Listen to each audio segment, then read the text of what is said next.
Welcome to Wrestling Goons Radio. We are here for Extreme Rules. I got Mark Pitts with me today, and we are going to hop right into it. News on the forefront is we do not know if there will be an Intercontinental title match. Conflicting reports are that Daniel Bryan was going to be out for this and for Payback coming up 5 to 6 weeks. But WWE.com has not pulled the match off their website. We would like to note that there is no promotional video for it in the things that they run for YouTube, but they are not canceling the match in its entirety. Mark, I'm pretty sure you thought like I did this match wasn't going to go down, but now maybe it will. What are you thinking right now about the Intercontinental title? I'm thinking that if they do go through with the match, it's going to be a way to write off Daniel Bryan. I think that the Bullhammer is going to come into an effect, and once again, Bad News Barrett will show that he is the Intercontinental Champion, at least for another month. I'd be worried about their crowd being a smarky crowd and knowing what's going on. I think they can really revolt if that were to go down. However, if they were having the match, I don't see any other reason why they would have it other than Bad News Bear winning, because we all know whether WWE is going to win or not, that Daniel Bryan is hurt, and he's wrestling hurt, and they're going to have to address it at some point. But do you think that they'll run another strip angle? possibly, which can get Daniel Bryan even more sympathy if they were to do that. Yeah, I can see that, but at the same time, I don't know. Yeah, because I think that might be the better idea than having Barrett win, because I really think the crowd would really not like that if Barrett won quickly. That's just my thought on that. We'll get into it later. We don't know if we're going to have that match or not, so I guess we'll have to stay tuned for it. The kickoff show is going to have the New Day versus Cesaro and Kid.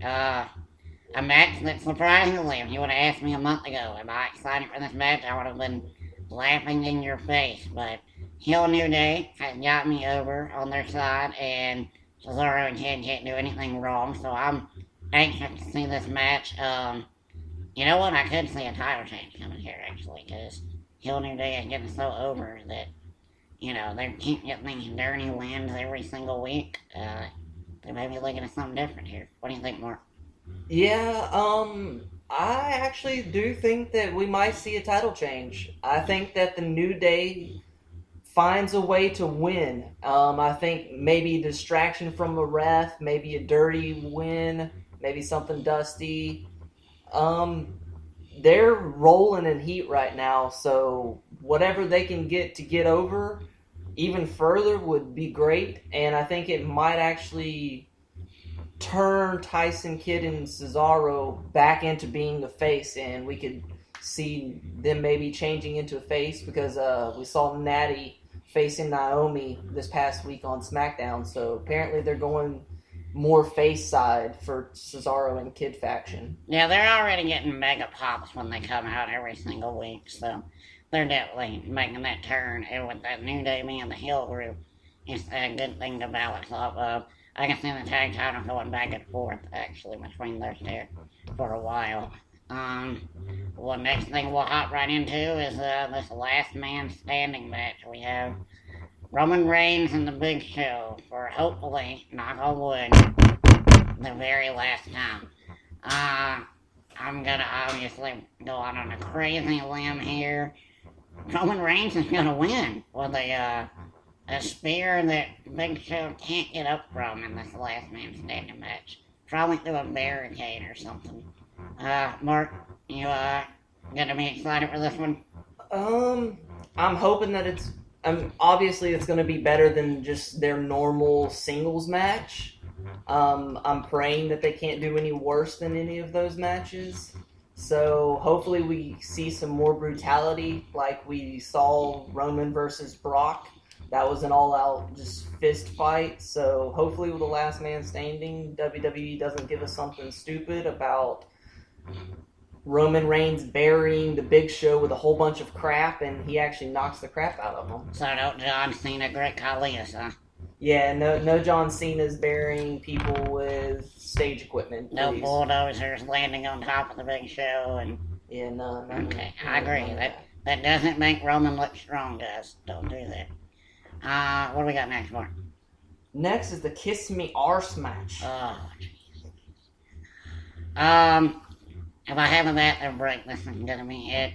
Just because I don't care how this match ends. I don't care for the simple fact that I would rather it be a one-on-one match. This insults my intelligence to give me a Kiss Me Arse match when it has no build-up. There was no build-up to this. They just came out on SmackDown and said, guess what I'm having with you, fella? A Kiss Me Arse match. So, this is Vince being Vince, and you're stupid, Vince. Mark, you gonna watch this? I'm going to watch the match itself, and then I'm going to go to the bathroom break after the ending of the match so I don't have to see the rest of it. Yeah. That's what's going to happen. I don't even know what they got planned. Obviously, Ziggler's probably going to have to play his lips on Sheamus' ass, which is not something anybody wants to see.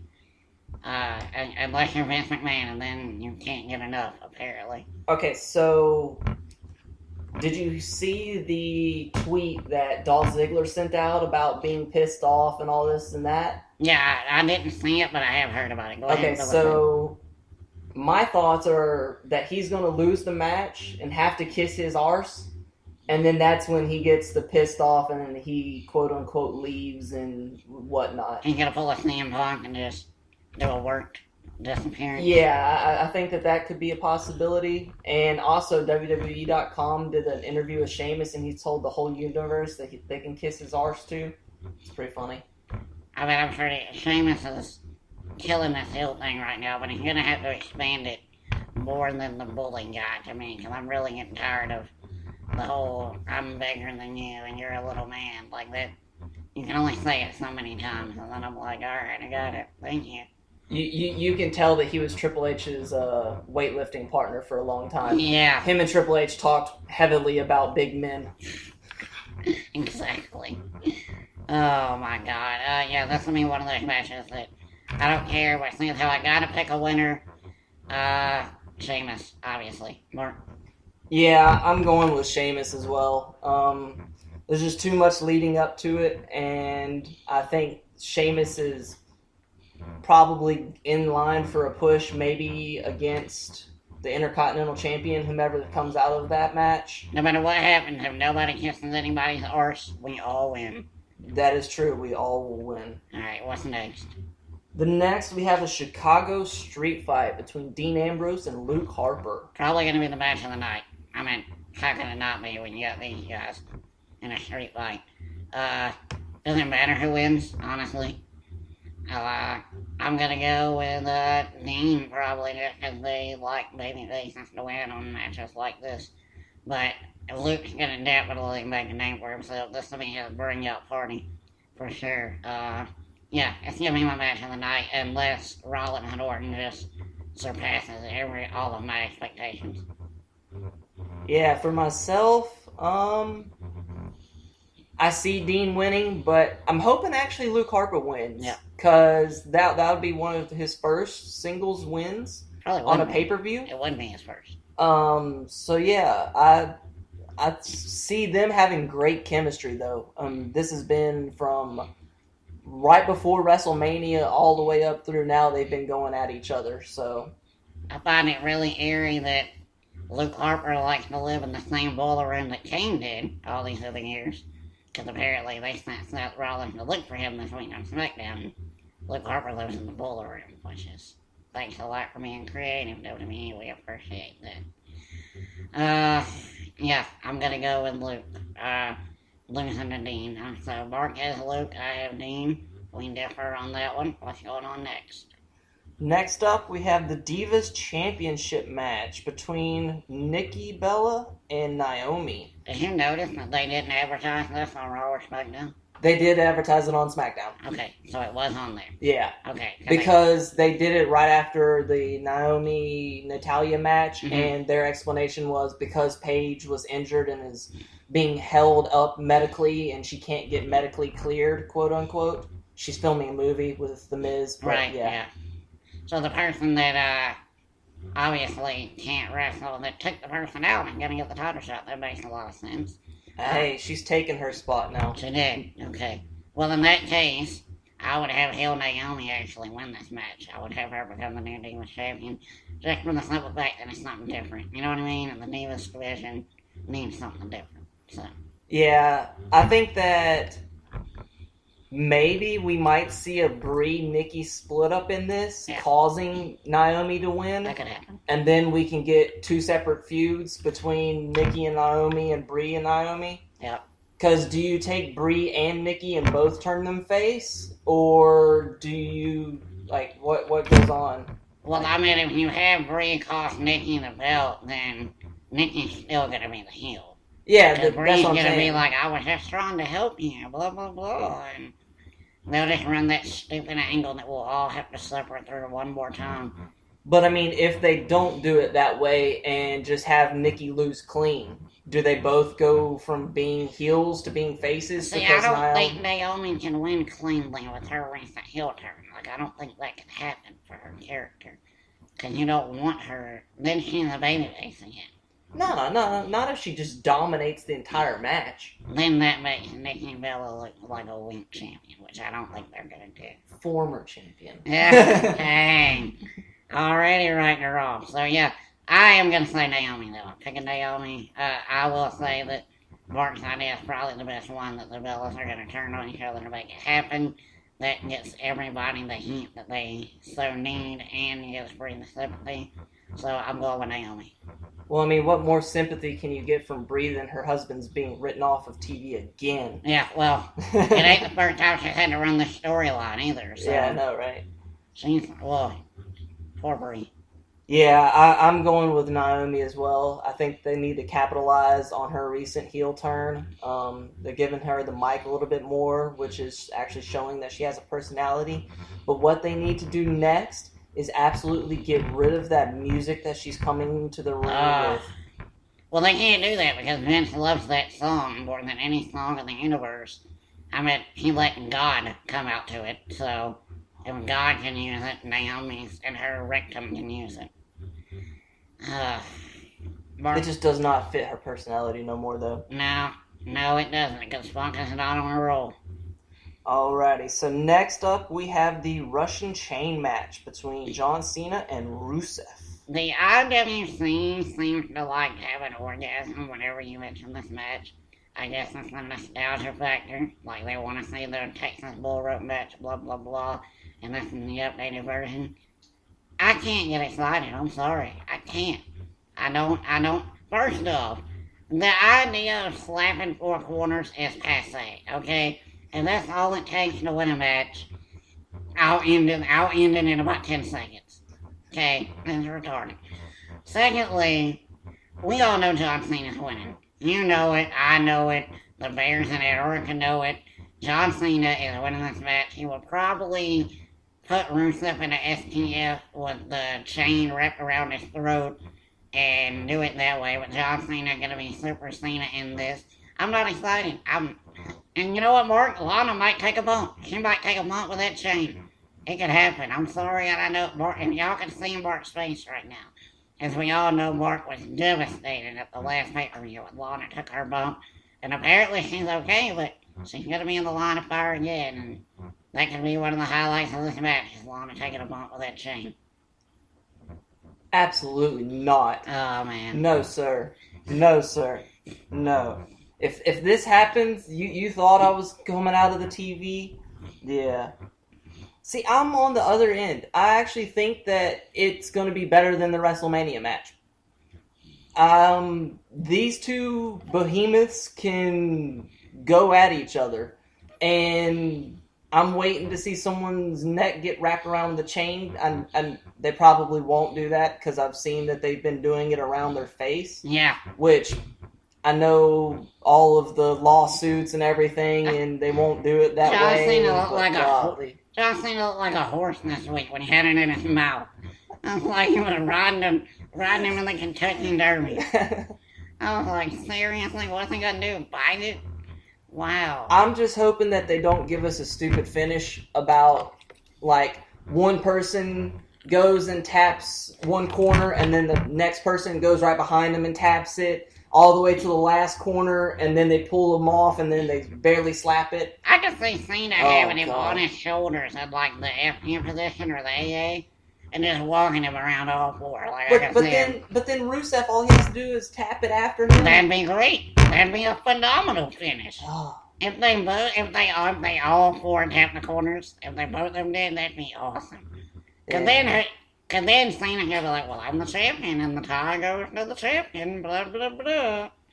Oh, that'd be terrible. I'm just hoping for a brutal match. It will. We gotta have blood in a match like this. Like, if you don't have blood in a match with a chain that we saw on SmackDown makes the loudest sound ever when it hits metal, no, there better be some blood when you're making full contact with it. And by the way, you don't have to bleed, because if you get hit hard enough, you're gonna bleed. Period. Yeah. Alrighty, so the... John Cena is my pick. Crazy, I know. Mark? Yeah, that's the most craziest pick. I'm sure Vegas has that at like 500 to 1 odds. Yeah. I'm going with Cena as well. Yeah, okay. Yeah. But what happens to Rusev after this? That's my worry, is what does he do after John Cena? My idea would be when Daniel Bryan is healthy, just to attack Daniel Bryan. I mean, the Intercontinental Champion, which is what he should have been anyway, because if you're Russian, you should be the champion of everything and not just America. That's stupid. And you can only run that story so many times. And I don't know about you, but I'm sick of the Russia-American crap. It's gone on for quite a long time. Ever since Rusev debuted. Yeah. I mean, they can only run a dead horse for so long. But I think going after the Intercontinental title would be pretty decent. Just make him a tweener. He could go after Sheamus. He could go after Barrett. Yeah, I mean, he could... That's another thing I would do with the people that are not in these title matches. Like Bad News Barrett, Sheamus, and Rusev. Whenever they don't have a feud, put two of them together. Like, you got a badass tag team, and you put Rusev and Bad News Barrett together. That's scary. So, that's what I would do. Alright, so next up we have the Steel Cage match between Randy Orton and Seth Rollins, with Kane as the gatekeeper / guardian of the gate / I don't know what they want to call him nowadays. I have no idea what his role in this match is. All I know is it's going to be important for some reason, and it's going to have something to do with the ending. Why does WWE, like, every 5 years realize that they have somebody in Kane that they can use? Because they realize that no matter what role that they put him in, he's always the corporate man. He'll always do it for them. True. And he'll do a pretty good job at it, too. This match is going to be great because they're both great wrestlers. The story itself lost me from the get-go the night they made the match, and Randy was like, well, I can't use the RKO. Well, that's fine. Guess what? You can't have the authority come in because I'm having a steel cage. Without a top, Randy. Anybody can still get in that cage. And by the way, the gatekeeper still works for the authority. This is so stupid. This whole story is stupid. On Randy's behalf, he did not know that Kane was going to be a gatekeeper.